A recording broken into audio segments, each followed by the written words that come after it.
Prenons l'exemple du salaire. Prenons l'exemple du salaire. Là, en ce moment, il y a un certain nombre d'études qui sont en train de sortir qui définissent le salaire moyen et le salaire médian. Donc, je pourrais très bien me satisfaire parce que ça correspond à mes besoins. Je pourrais très bien me satisfaire d'un salaire très faible. En disant, bon, j'ai pas beaucoup de besoins, j'ai pas beaucoup de charges. Finalement, ce salaire-là me plaît bien. Et puis, j'apprends que le salaire moyen d'un Français d'aujourd'hui, il est de 1 000 € supérieur à celui que j'ai. Eh bien ça, cette injonction-là, le fait que ce soit mon organisation sociale qui me dise « mais dis donc, tu as un salaire 1 000 € en dessous des autres ».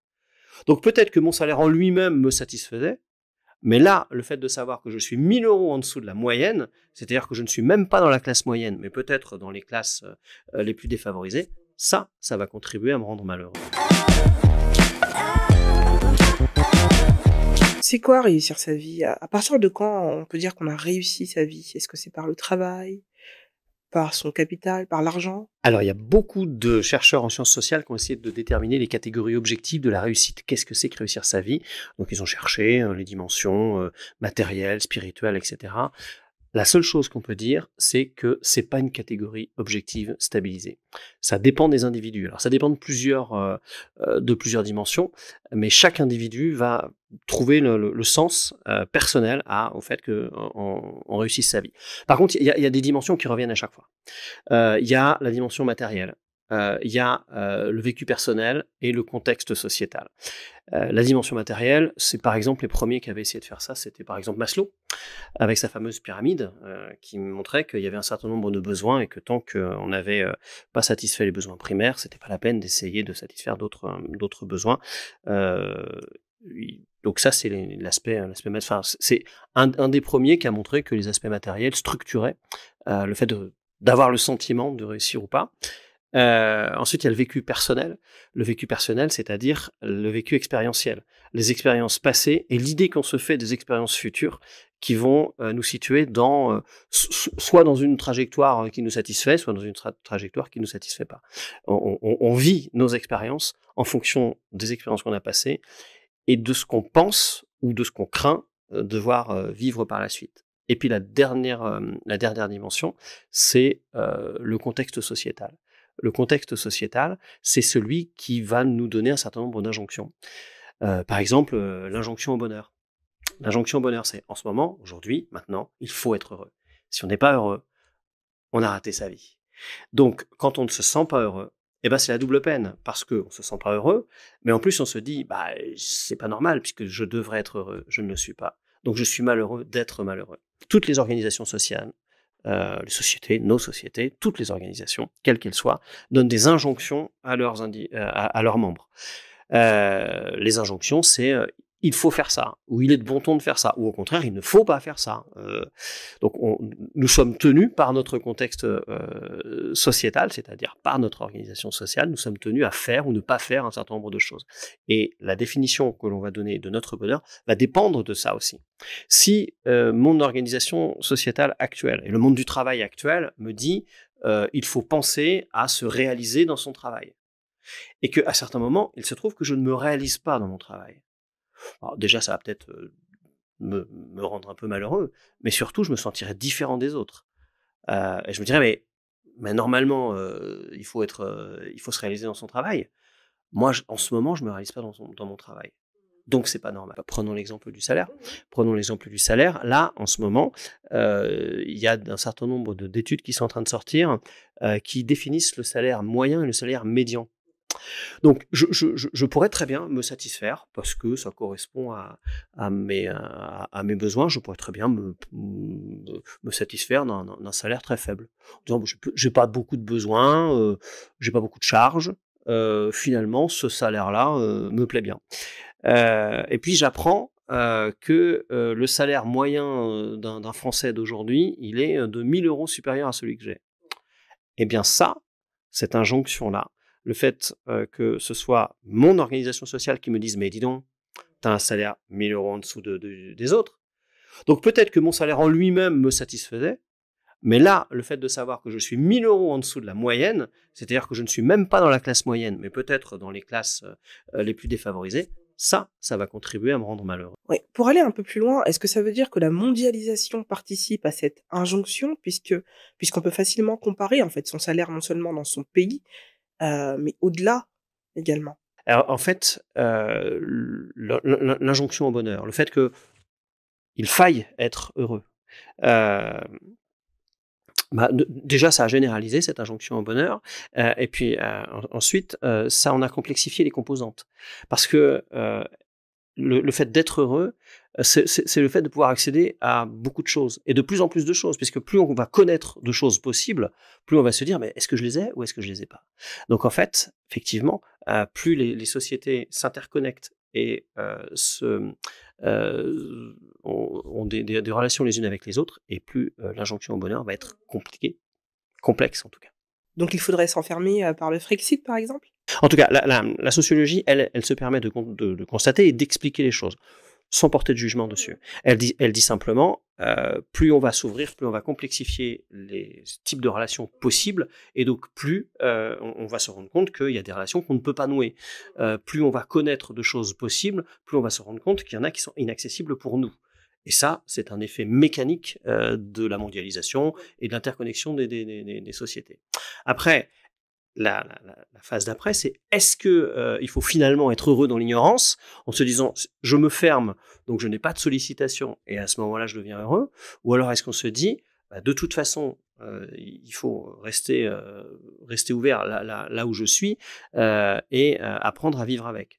Donc là, la philosophie a répondu à un certain nombre de choses, mais c'est pas récent, hein. Déjà les Grecs avaient travaillé là-dessus, en se disant que vivre heureux, c'était un art. Un art, c'est quoi? Si on est sur la définition de l'art, c'est la capacité à produire du beau et de l'ordre à partir d'éléments présents dans le réel. Un art, c'est ça. Un art, l'art pictural, par exemple, c'est fabriquer du beau, c'est fabriquer de l'ordre à partir d'éléments de peinture que l'on va assembler. Eh bien, l'art de vivre, c'est ça. C'est fabriquer du beau, fabriquer de l'ordre à partir de toutes les données qui sont à notre disposition. Les Grecs le disaient, Michel Foucault l'a repris, et un certain nombre d'autres philosophies, je pense notamment à des philosophies hindoues. Ça, c'est quelque chose qui est présent depuis très très longtemps dans différentes écoles philosophiques. Bah, pour quelqu'un qui est pauvre, la vie est plus compliquée. Pour donner un exemple concret, les sans-abri sont exposés tous les jours à la richesse, ou en tout cas le niveau de vie des passants ou des habitants des quartiers où ils vivent.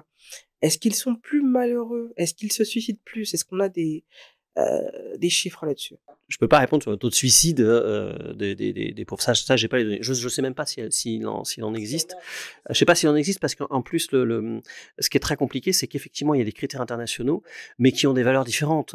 Parce que gagner 10 $ par jour, parce que les critères en termes de pauvreté, pour être internationalisés, sont sur des dimensions objectives. Et comme les dimensions objectives, c'est principalement des critères financiers. Je suis pas certain que gagner 10 € par jour dans un pays en Amérique du Nord, ou en Asie du Sud-Est, ou en Afrique équatoriale, ça va avoir la même... Comment on fait dans un pays comme la France pour accepter d'un côté comme de l'autre que la misère côtoie l'abondance? Parce que c'est aussi dur pour les gens qui sont dans l'abondance, pour certains en tout cas, de côtoyer la misère. C'est un sentiment de culpabilité. Il y avait un psychosociologue américain il y a quelques années, c'était bien avant l'époque actuelle, il avait commencé à travailler dans les années 50, il s'appelait Adams, et il avait théorisé le sentiment d'équité. Il s'était rendu compte que le sentiment d'équité était surdéterminant pour pouvoir apprécier les situations réelles. En clair, si je vous fais vivre quelque chose en soi, ça peut vous plaire ou pas vous plaire.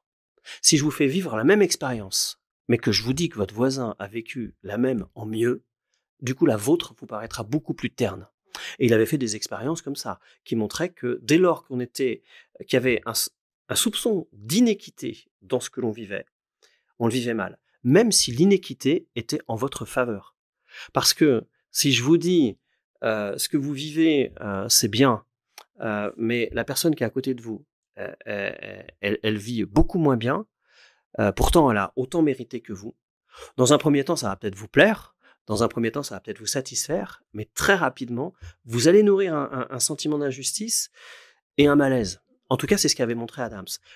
Et c'est que, effectivement, les inégalités, dès lors qu'elles génèrent des sentiments d'inéquité, sont source de malaise. D'un point de vue social, à quel point est-ce important de réussir sa vie professionnelle? Euh, c'est important.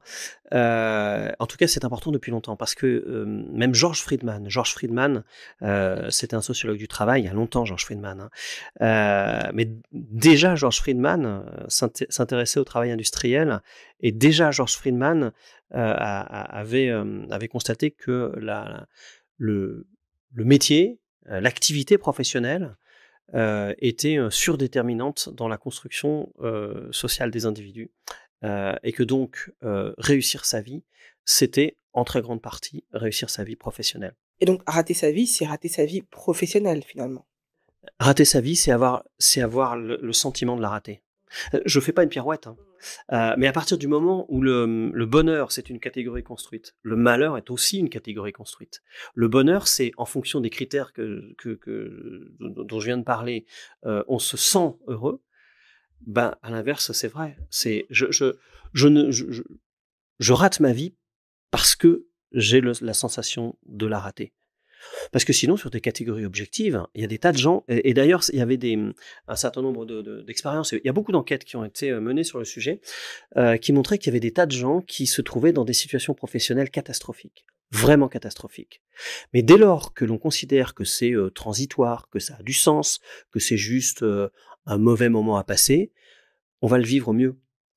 Par exemple, il y avait des enquêtes qui avaient été menées sur. Alors, et je reviens à l'époque de George Friedman ou même d'Alain Touraine, qui est mort il y a pas très très longtemps, qui avait aussi beaucoup travaillé sur le travail, enfin, qui avait travaillé, qui avait réfléchi sur le travail industriel, et qui avait interrogé des gens qui travaillaient à la chaîne et qui avaient une activité extrêmement répétitive et a priori pas forcément très enrichissante et très valorisante. Eh bien, ils s'étaient tous rendus compte, enfin, j'en ai cité quelques-uns, mais il y en a beaucoup d'autres, qui s'étaient rendus compte que en fonction de la place que prenait l'activité dans la vie, on lui donnait un sens différent. Et en lui donnant un sens différent, on pouvait la considérer comme plus ou moins désagréable. Quelqu'un qui se dit je fais ça parce que je suis condamné à ça et je vais faire ça toute ma vie, le vit moins bien que quelqu'un qui se dit c'est normal que je fasse ça, puisque de toute façon c'est juste pas durable. Ou c'est pas très grave si je le fais, puisque la semaine prochaine je suis en retraite. J'ai interrogé plusieurs sans-abri qui avaient tous un point commun, une histoire familiale très compliquée, en tout cas ceux sur qui je suis tombée. Peut-on quand même réussir sa vie quand cette base, donc réussir sa vie sur la base que l'on a définie ensemble, est-ce qu'on peut réussir sa vie quand cette base est chaotique dès le départ? La base familiale, le socle familial. C'est intéressant votre question. Est-ce que on peut réussir sa vie malgré un départ malgré un départ extrêmement chaotique? Alors, la première partie de la réponse, c'est on réussira sa vie parce que on pense qu'on est en train de la réussir. On peut vivre la même situation si on pense que c'est une situation favorable, qui a sa place dans le parcours, etc., on la vivra bien, c'est ce que je disais à l'instant. Au contraire, si on se dit c'est une catastrophe, eh bien effectivement on le vivra comme une catastrophe. Donc ça c'est une première chose. Oui, parce que le bonheur étant par nature subjectif, c'est la manière dont on vit les choses qui va être déterminant. Pour autant, il y a des situations qui sont quand même beaucoup plus favorables que d'autres et d'autres objectivement beaucoup moins favorables. On a plus de possibilités de se sentir heureux dans des situations matériellement très stables que dans des situations matériellement très instables. Ça demande plus d'efforts de se sentir heureux dans des situations défavorables. Malgré tout, évidemment. Il y a quand même des conditions matérielles objectives qui sont extrêmement importantes. Après, se dire qu'on peut s'en sortir, ça revient à se dire est-ce qu'on est déterminé? La sociologie, enfin les sciences sociales de manière générale, sauf quelques excès, n'ont jamais dit qu'on était déterminé. Il y a des tas d'exemples, je pense aux transclasses, je pense à un certain nombre de choses qui montrent qu'on n'est pas déterminé. On est soumis à des déterminations, c'est différent.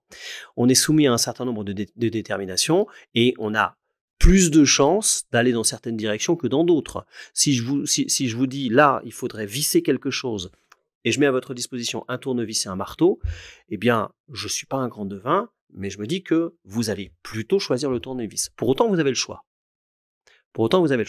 C'est pareil, les déterminations sociales. On a un certain nombre d'éléments qui sont à notre disposition.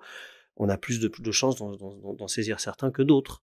Et pourquoi est-ce qu'on va en saisir certains plus que d'autres ? Parce qu'on a la mémoire des actions passées. On se dit, dans ces cas-là, il va se passer ça. Donc, si je fais ça, il va se passer ça. Donc, je fais ça. Et ça, c'était Howard Baker qui avait parlé des carrières. Les carrières, c'est on s'engage dans quelque chose et le premier engagement implique un deuxième engagement qui en implique un autre, etc. Et finalement, on s'engage dans une carrière, c'est-à-dire dans une logique d'enchaînement d'événements. Donc on peut s'engager dans un enchaînement dans un sens ou dans un autre. Donc on peut très très bien réussir sa vie et avoir le sentiment de la réussir avec des conditions a priori au départ très défavorables, mais ça demande un effort supplémentaire. Dernière question, et pas des moindres. Faut-il se perdre soi-même ou perdre son job ? Ah, la question. Oui. Voilà. Eh ben, je vais répondre par une pirouette. Faut-il se perdre soi-même ou perdre son job ? Ça dépend de la place que l'on donne au job et on peut éventuellement se perdre soi-même si on perd son job. Si on a lié les deux, si on perd l'un, on perd l'autre. Donc, perdre son job, ça peut être se perdre soi-même. Et à l'inverse, si l'on se perd soi-même, on a aussi quelques chances de perdre son job. Donc je pense que les deux doivent être liés, puisqu'à partir du moment, là c'est la question de l'identité, moi-même c'est mon identité, et mon identité est en très grande partie construite sur le job. Donc il y a évidemment un lien très fort entre les deux. On est en partie ce que l'on fait. On n'est pas que ce que l'on fait, mais on est en très grande partie ce que l'on fait. Merci, Denis Lamache. Merci, chère auditrice, chers auditeurs. Rendez-vous au prochain épisode.